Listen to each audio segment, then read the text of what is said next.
Righty-ho, so as you can see, Milou is looking very much forward to having this done. Now, one thing which we have to do is measure the nasogsastric.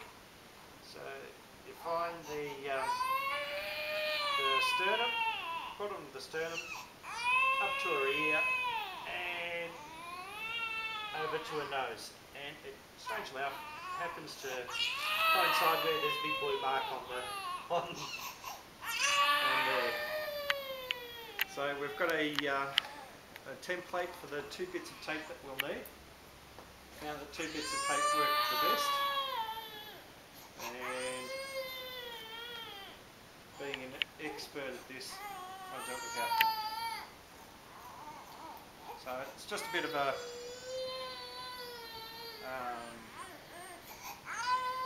shorter at this end, longer at that end. And the other one, right in the back row there. And just another supporting piece. So when we insert it, we're inserting straight towards the back of her head. So she needs to be nice and flat. And sorry, sweetie. Now, one of the things we always like to do is try and do it as quick as possible. So don't fiddle fart around.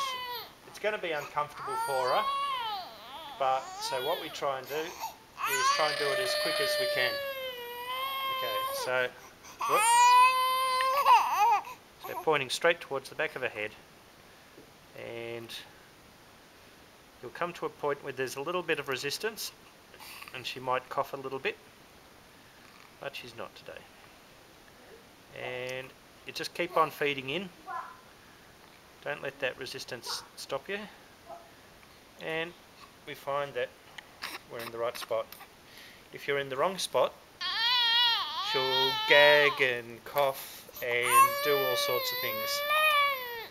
I find it always handy to have her in the jumpsuit with the hands tied before she gets it in,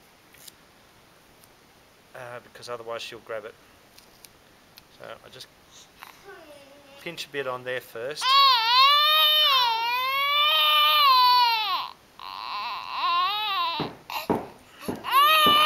I just aim it down towards below the ear.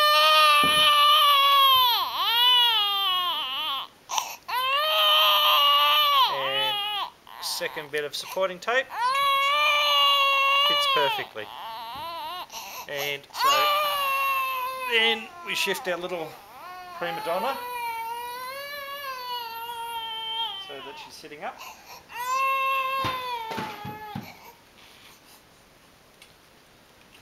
And we're a little bit happier now, thankfully.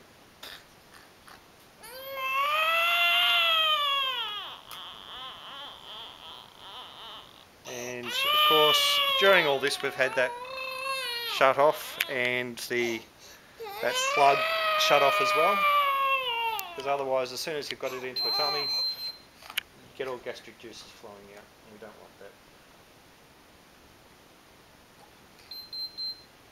And we'll instruct you on how to set that up separately. All done.